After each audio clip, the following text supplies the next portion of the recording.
Wide Web. Welcome back to Hangin' With. I'm G.W. Pomichter. Thanks for logging on and tuning in. If you haven't already, go on down there and hit subscribe for us. If you have and you're coming back for next time, welcome back. We are at ReCon2016, hosted by the Historical Miniature Game Society. The South Chapter celebrating their 20th anniversary here at the International Palms Resort on world-famous International Drive in Orlando, Florida. We are here with Richard Borg, a game designer and game author, who's here this weekend. Now, you've got tons and tons of game credits in your career here. I do. So let's start. Let's start by talking about what game are you hosting or playing right over there now? Currently, this is a historical miniature game convention, so the games that I host or play are basically all involve historical aspects, right? Okay. So Commands and Colors Napoleonics is a game that we have there, but I also have other games, Napoleonics, Ancients, World War I. Wow. So there's all the historical ones, but I also do other games. Do you really? What kind of other games? Well, we did a game years ago. The first game we ever licensed was Liar's Dice to Hasbro. And so we sold that. And then about 4 years after we licensed that to Hasbro, then we went and that game became a Game of the Year over in Germany as Bluff. So wow, that is amazing. Now, how did you start designing and authoring games? There were some friends and stuff. Basically, I'm from the Chicagoland area originally, and I knew the guys that did Dungeons and Dragons. So Gary Gygax and Dave Arneson. We just talked earlier at Pensacon this year. We had a chance to sit down and talk to Troy Dennings. Yeah, yep. And sure. Great guy. Yep. Great guy. Yep. And what do you what aspect of designing games really draws you in? What is it about game design that really? I think probably just from the very start I was just always inventing games for my siblings. I am the oldest of three, so we didn't have a lot of money, so we were always just inventing our own games and stuff. Yeah. And then I got to know some of the guys that were TSR people, and they were doing games, and I started play testing for them, and then I just made up my own. First game was called Bluff, Doubter's Dice, and then that became Liar's Dice, and then became Bluff. That gave me the opportunity to come to Florida, retire from JCPenney's, because I was working for JCPenney for 25 years.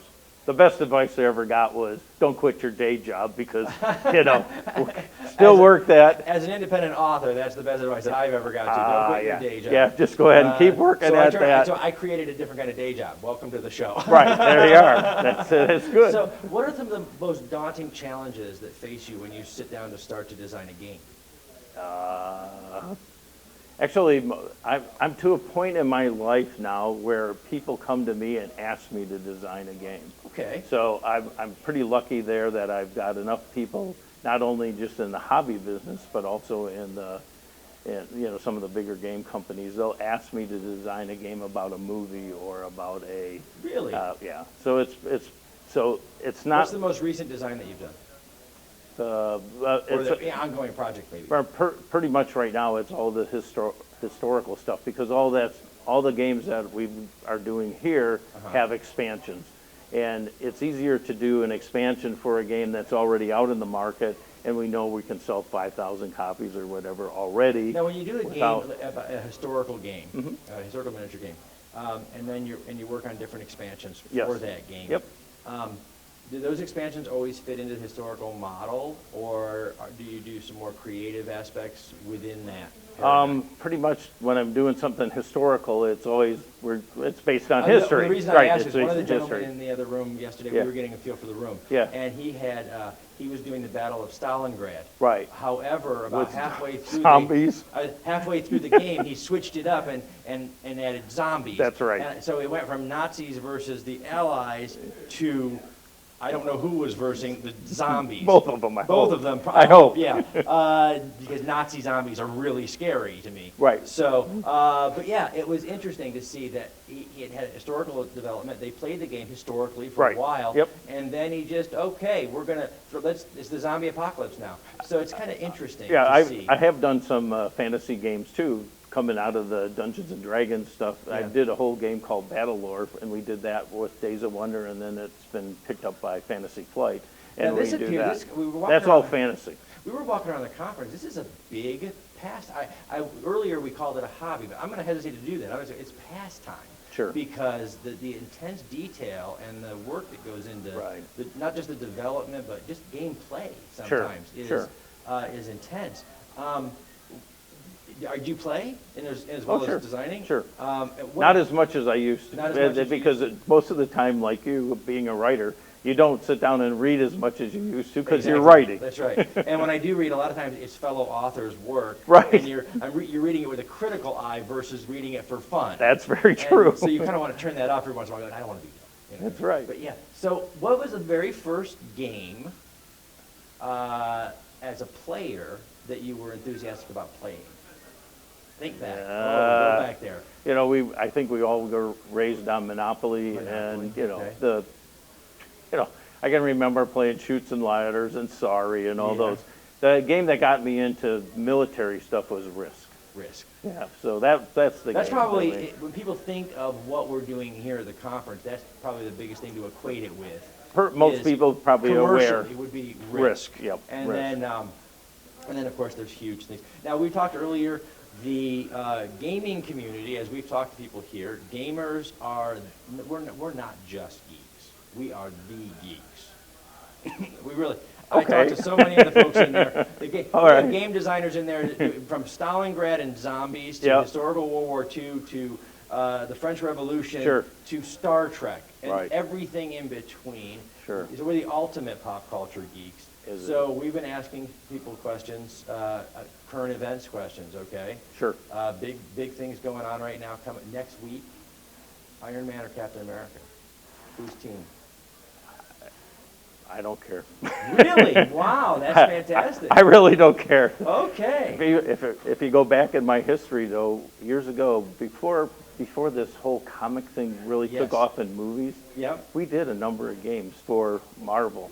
We did, Pressman Toy was in New York with Marvel. I Wow. actually had the opportunity to go to Stan Lee's office in New York. And do games from comics. And we did like 6 games for them. Wow. From Marvel. I mean, so it wasn't as Now, popular. are they out there now? For Well, all it's all those great- collector guys that want to go They ahead want to and, go. you know, They want to go find them. Yeah. X-Men Under Siege.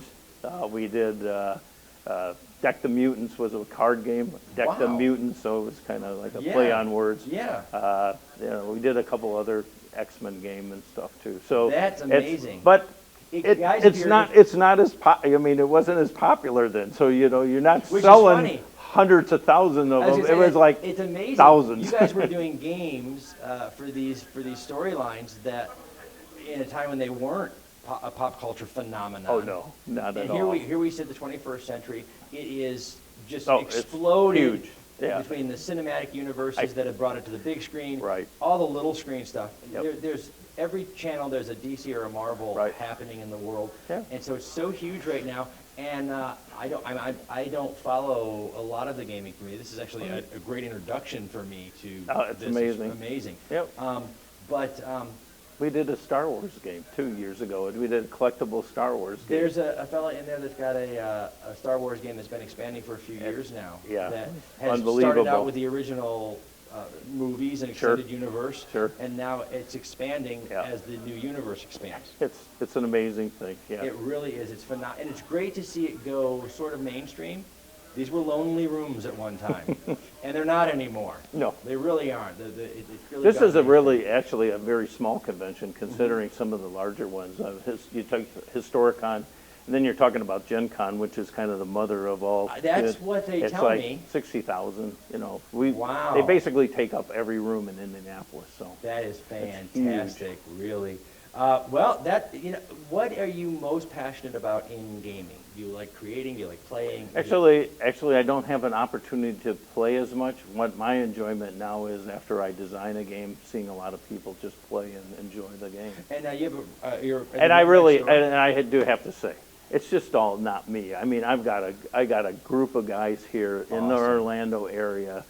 Some of them even have retired and moved down from Chicago area that I used to game with years ago, and our nucleus is still kind of together. So we kind of create and design. I get most of the credit, but those guys do a lot of the work. A lot of the work? I mean, it's not like a writer. I mean, I'm sure that you write a lot by yourself and stuff. I do that too. It can be but there's solitary. A lot of people that help. It is a team effort. It's a collaboration. Definitely. If I don't get it edited right, I know that there are two "its" in a sentence that ought not be there. Somebody's got to find that, because I'm not going to. But also in the creative process, it helps to talk things out, I think. Definitely. If you have somebody to throw an idea off of, and they can just look at it and go, that's the dumbest thing I've ever heard. And you're like, oh, okay, moving on. So those are just great. So it's a collaborative effort. Yeah, right, definitely. And then game play. You get to watch players play the game and see, is it working? Are they having fun? A lot of play testing. Yeah. Yep. A lot of play testing. You talked about that earlier, doing some play testing. And definitely. If a game's not enjoyable and it's not challenging and it's not, then it's back to. We try to make a game fun. I mean, that's what we're doing. This is a fun pastime. Yeah, well, there's challenging games. I mean, if you want to go and play chess or something like that, that's a brain burner. But these are supposed to be fun. And they should be. The reality is that we do this to escape our regular daily confines. Right. And that's what we're trying to do. Yeah, and if we don't get that out of it, then you have to look and go, I think maybe the enjoyment that you get when you're reading a book. Yes. My wife is a big reader. She sits there and reads a book cover to cover in a couple hours, and I'm going, how do you do that? Because she's so involved in the book. Immerse yourself. Right. Immerse yourself in a story. As a writer, you know that. That's a wonderful feeling. Well, that's the goal. I mean, it is the ultimate goal. You don't get to, what I have, what you don't have. I can sit and watch a person play a game. You can't really sit and watch a person read your book. But I do get that. This convention is a perfect example. We've got 12, 15 people in there playing the games, creating their own version of the game with miniatures, whether it was just a board game at one time. So they've already expanded it. I mean, they've enhanced my work. The amazing thing about watching these guys play the games is that every answer, every choice they make, every move they make changes the story. It is a story. So as where I write a book, it has a beginning, in the middle, and an end. When you put a game in front of somebody, you get to watch the beginning and the middle and the end unfold. It's kind of like watching a movie. That's fantastic. Yeah, That's really amazing. Richard, thank you so much for hanging with us, man. We're problem. going to wrap it up here. We want to do a special shout out really quick to Something Unique Magazine's Books, Chocolate and Wine, the Florida Book News, Authors for Authors, the Wordfire Press Gang, and our great new friends here at the Historical Miniature Gaming Society, who are celebrating their 20th anniversary. I'm G.W. Pomichter. We have been hanging with Richard Borg, a game designer, a game author, and a gamer. And keep subscribed, tune in, log on, and see who we're hanging with next.